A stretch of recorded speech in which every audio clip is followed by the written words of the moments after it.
Assalamualaikum warahmatullahi wabarakatuh. Guys, dimanapun teman-teman berada, semoga teman-teman sentiasa sehat selalu dan urusan teman-teman dipermudahkan oleh Allah SWT. Jadi guys, dari seorang mantan tentera udara Malaysia dan beliau juga seorang YouTuber Malaysia, dengan jujur mengungkapkan kenapa bahasa Indonesia terpilih menjadi salah satu bahasa di UNESCO, tetapi kenapa bukan bahasa Malaysia? Itu soalannya guys. Dan beliau juga ungkapkan tahniah kepada Indonesia kerana bahasa Indonesia telah dijadikan bahasa rasmi di UNESCO dan bergabung dengan bahasa-bahasa seperti Arab, Mandarin, Perancis, Spanyol, Rusia, Hindi, Italia dan juga Portugis dan Inggeris. Seperti yang kita tahu, memang benar bahasa Indonesia memiliki lebih dari 275 juta penutur dan diakui dalam silibus sekolah di 52 negara di dunia ini guys. Malah bukan YouTuber Rais Hamid ini sahaja yang memuji Indonesia, tetapi salah seorang juga profesor dari Malaysia juga sangat berpandangan positif tentang bahasa Indonesia diangkat sebagai salah satu bahasa UNESCO ni guys.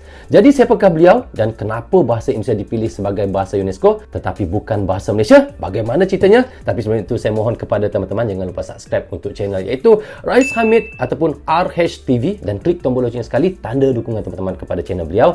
Dan di hujung videonya guys, seperti biasa tonton sehingga habis guys, saya akan memberi sedikit komentar tanpa basa-basi. Ayo kita sama-sama simak video ini. Mari.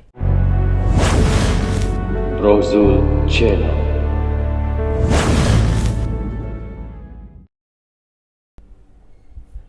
Sebentar guys, kita baca dulu disclaimernya.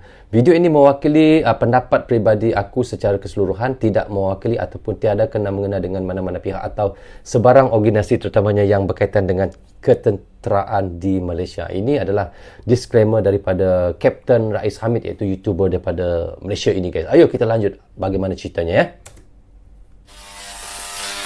Intronya Rais Hamid ya. Dia adalah seorang mantan guys, mantan tentera udara Malaysia. Assalamualaikum. Salam sejahtera. Sebentar guys, dia bukan sebarang tentera. Dia adalah iaitu mantan kepada tentera udara dan seorang kapten dan seorang mantan iaitu mengemudi pesawat jet tempur guys. Bukan kaling-kaling Rais Hamid ini. Jadi guys, bagaimana cerita yang mahu disampaikan oleh beliau? Ayo kita sama-sama tonton ya. Hey, apa hal korang? Selamat kembali ke dalam channel YouTube Rais Hamid Aris TV dan masih lagi bersama dengan YouTuber kegemaran rakyat Malaysia, Indonesia, Brunei, Singapura, Selatan, Thailand, Filipina, Rais Hamid. Apa hal korang? Check it out now. Ya, betul-betul. Let's go. Come on, yo. Bismillahirrahmanirrahim. Allahumma salli ala Muhammad wa ala ali Muhammad. Tekan butang subscribe. Tahniah. Jangan lupa subscribe kepada jiran kita Indonesia. Kerana baru-baru ini pada 20 November yang lalu, bahasa Indonesia telah dijadikan bahasa rasmi dalam UNESCO selain daripada bahasa-bahasa macam bahasa Arab, bahasa Mandarin, Perancis, Spanyol, Rusia, Hindi, Itali, Portugis dan juga bahasa Inggeris. Layaknya bahasa Indonesia ni dijadikan bahasa UNESCO tak dapat disangkal lagi sebab bahasa Indonesia ni terdapat lebih 275 juta pentutur dan juga bahasa Indonesia ni telah dimasukkan dalam silibus sekolah dekat 52 buah negara selain daripada Indonesia. Sebentar guys. Bukan sahaja bahasa Indonesia ini sudah diangkat sebagai salah satu bahasa di UNESCO guys. Kita tahu di 52 negara telah mempelajari di antara salah satu subjek lah juga orang kata untuk mata pelajaran yang harus dipelajari bahasa Indonesia itu untuk di antara salah satu 52 negara yang ada di dalam dunia ini guys. Bayangkan ya, 52 negara mempelajari bahasa Indonesia untuk sekolah-sekolah mereka. Lepas ini bukan lagi sedikit yang dapat belajar ataupun boleh berbahasa Indonesia. Sampai sini pasti akan meningkat lebih ramai lagi guys. Okey, kita lanjut apa yang dikatakan oleh Kapten ya. Bersekolah dekat 52 buah negara selain daripada Indonesia dan sampai sekarang ni terdapat lebih kurang 150,000 pentutur bahasa Indonesia yang terdiri daripada orang bukan Indonesia yang aktif menggunakan bahasa Indonesia. Dan sebenarnya usaha Republik Indonesia memartabatkan bahasa Indonesia ni telah bermula sejak tahun 1952 lagi. Sebagai rakyat Malaysia, sebagai jiran kepada Republik Indonesia, aku tumpang gembira dan aku turut berbangga dengan... Sebentar. bukan saja dia yang tumpang gembira guys. Saya fikir mungkin saya adalah salah seorang juga yang tumpang bangga dan gembira kerana bahasa Indonesia menjadi salah satu bahasa yang diiktiraf ataupun digunakan di UNESCO ya. Dan 52 negara sudah pun mula mempelajari bahasa Indonesia di setiap iaitu silibus sekolah-sekolah mereka lah. Tahniah guys, tahniah. Saya pun berbangga ya. Okey, kita lanjut lagi. Ulang sikit. Mula sejak tahun 1952 lagi. Sebagai rakyat Malaysia, sebagai jiran kepada Republik Indonesia, aku tumpang gembira dan aku turut berbangga dengan berita ni. Namun, persoalan dia, Ada namun. kenapa bukan bahasa Malaysia? Kenapa guys? Kenapa Aku ada bukan bahasa jumpa Malaysia? satu artikel yang menerangkan dari sudut beliau lah, yang ditulis oleh Profesor Emeritus Tan Sri Zulkifli Abdul Razak, Rektor Universiti Islam Antarabangsa Malaysia. Apa yang profesor ni fikir dengan apa yang aku fikir sama. Dekat mana silap dia? Kenapa bahasa Malaysia yang tidak dijadikan bahasa rasmi UNESCO? Koranglah punca dia. Tak kisahlah daripada yang duduk-duduk atas, menteri, bagai apa semua, sampailah dekat yang bawah-bawah. Daripada kalangan pemimpin, kau tengok dekat parlimen tu, berapa kerat je yang boleh cakap bahasa Malaysia elok-elok. Yang mana yang Melayu tu, Melayu lah. Tapi yang bukan bangsa Melayu ni, supaya bagi kemaluan kepada satu pengajaran pada budak-budak lain. Supaya bagi kemaluan. Aduh, kenapa ayatnya begitu? Kita ulang guys, kenapa dia cakap begitu? Malaysia elok-elok. Yang mana yang Melayu tu, Melayu lah. Tapi yang bukan bangsa Melayu ni, Supaya bagi kemaluan kepada satu pengajaran pada budak-budak lain. Rakyat telah mula hidup di sebuah negara yang terpuluh-puluh. sebenarnya ada je segelintir lah, sangat-sangat sedikit bilangan dia daripada kalangan pemimpin dan orang-orang ternama ni yang bukan berbangsa Melayu. Boleh je cakap bahasa Melayu elok-elok. Contohnya. Sebentar guys, kalau kita lihat pemimpin-pemimpin Malaysia ni ada yang boleh bercakap bahasa Melayu yang betul-betul pakar, yang betul-betul orang kata fasih ya. Tapi adalah yang satu ataupun dua juga pemimpin Malaysia yang tidak boleh berbahasa Melayu dengan betul. Tadi kita lihat kemaluan disebut guys. Itulah. Tapi itulah adalah sedikit. Bukan semua guys. Saya ulangi lagi. Bukan semua. Tetapi adalah satu ataupun dua orang pemimpin yang tidak boleh fasih berbahasa Melayu. Dan ada juga yang lebih hebat mereka berbahasa Melayu walaupun mereka bukan Melayu. Inilah di antaranya. Kita tengok ya, kita ulang. Yang bukan berbangsa Melayu. Boleh je cakap bahasa Melayu elok-elok. Contohnya, Wee Ka Siong. Lagi, Anthony Loke. Profesor Datuk Dr. Teo Kok Siong. Lagi satu, Tan Sri Lee Lam Tai. Diorang cakap Melayu kadang-kadang lagi bagus daripada orang Melayu tu sendiri. Lepas tu baru-baru ni kan ada content creator yang berbangsa India tu, yang orang sendiri terkejut. Ui, dia cakap Melayu memang macam orang Melayu lah. Tak kisahlah kau ni India ke, Cina ke, Melayu ke, bahasa Malaysia tu kan bahasa rasmi. Yang Melayu tak payah nak galak sangat lah. Korang pun bila jumpa Melayu dengan Melayu, borak-borak, kadang-kadang aku cucuk dia dengar kan, borak dalam bahasa Inggeris. What you know me, I am you, what you doing here, I want to drink. Paling cadah apa? Sebab bagi korang cakap English ni barulah educated, nampak bijak. Cakap bahasa Melayu ni low class, tak nampak educated. Daripada pihak kerajaan sendiri pun tak kisahlah kerajaan mana pun, ada je aku nampak usaha-usaha nak memartabatkan bahasa Malaysia ni sebagai bahasa kebangsaan. Tapi acuh tak acuh, hangat-hangat tai ayam. Kalau kau tengok dekat Indonesia ni, bukan dekat Indonesia ni ada orang Melayu je, ada orang Aceh je, ada orang Jawa je, kadang-kadang ada je yang bangsa Cina.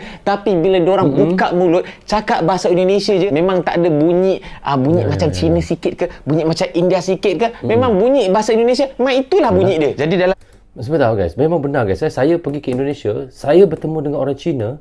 Mereka kalau orang sana cakap apa, bangsa Cina ya, kita lihat di sana mereka, kalau orang Indonesia tu, yang Cina tu memang ya Allah, dia punya bahasa Indonesia tu pekat betul sampai saya tak boleh untuk menilaikan dia ni adakah orang Jawa ke, orang Aceh ke, ataupun memang dia ni keturunan Cina ya.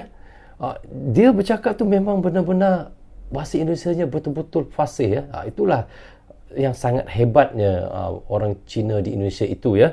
Tetapi ada juga seperti kawan saya di Malaysia yang Chinese ini yang boleh fasih bahasa Melayu, tapi bukan semua ya. Ada setengah-setengah saja. Dan itulah yang dikatakan oleh Kapten Rais ini. Memang benarlah di Malaysia ini yang bukan Melayu itu ada satu ataupun dua orangnya, ataupun mereka ini tidak boleh berbahasa Melayu. Boleh bahasa Melayu tetapi bukan sangat fasih. Masih lagi ada slang-slang Cinanya, sebutannya tidak betul. Itulah yang sangat menyedihkan ya. Okey, kita lanjut guys. Isu ni rakyat Malaysia kau tak payah nak petikai. Kenapa bahasa Indonesia diangkat menjadi bahasa rasmi UNESCO? Yang pemimpin tak payah nak salahkan rakyat, yang rakyat tak payah nak salahkan pemimpin. Semua salah. Termasuklah juga aku yang buat video YouTube dalam bahasa Malaysia ni pun ada orang bagi cadangan. Buat dah dalam bahasa Inggeris. Weh, aku buat untuk orang Malaysia dengar. Korang belajar sejarah kan? Korang lupa ke pada abad ke-7 ketika Malaysia ni, tanah Melayu ni dijadikan pusat perdagangan antarabangsa. Siapa nak datang tanah Melayu ni, kau kena belajar bahasa Melayu tau. Tak kisahlah siapa yang berdagang tu, daripada British ke, Spanyol ke, siapa-siapa pun nak datang kena cakap bahasa Melayu dan kena belajar. Tapi korang juga yang cakap, dekat Jepun tu kalau kau nak pergi sana, kau kena belajar bahasa dorang tau. Dekat Korea pun kau nak pergi sana, kau kena belajar bahasa dorang tau. Kenapa bila datang Malaysia je cakap English pun boleh? Aku tahu penyampaian aku ni macam tak tersusun, kucak-kacir sikit, tapi aku rasa kau dapat tangkap lah kan apa yang aku nak sampaikan. Tak payah nak cemburu sangat, tak payah nak petikai kenapa bahasa Indonesia diangkat menjadi bahasa rasmi UNESCO untuk Republik Indonesia dan warganya. Tahniah, korang memang layak. Jadi kepada rakyat Malaysia, tak kisahlah kau ni asal mana ke, sejarah kau daripada mana, kulit macam mana ke, kau punya bangsa apa pun, jadikanlah bahasa Malaysia ni adalah bahasa utama dalam pertuturan korang, bahasa utama yang kau gunakan dalam semua kerja. Nak tulis surat ke, nak buat signal ke, semua guna bahasa Malaysia. Bukanlah tak boleh nak guna bahasa lain, English dan sebagainya, selit-selit sikit, tapi jangan jadikan bahasa lain tu sebagai bahasa utama. InsyaAllah tak mustahil satu hari nanti bahasa Malaysia juga akan diangkat menjadi bahasa UNESCO. Kalau suka dengan video ni, bolehlah share. Kalau ada sebarang komen, komen dekat bawah. Asal kau nak apa? Kecam aku. Kecam lah. Aku cakap benda betul. Jangan lupa untuk tekan butang like, butang subscribe, juga butang loceng untuk notification video-video daripada channel YouTube Rais Hamid selepas ini. InsyaAllah, semoga semuanya dipermudahkan urusan, dimurahkan rezeki. Kita jumpa lagi dalam next video. Assalamualaikum. Bye-bye. Bye-bye. Bye-bye, Kapten. Tu nak petikai tu. Aku guna apa? Channel lah, video lah. Itu aku selit-selit je. Yang utamanya bahasa Malaysia. Ya, betul.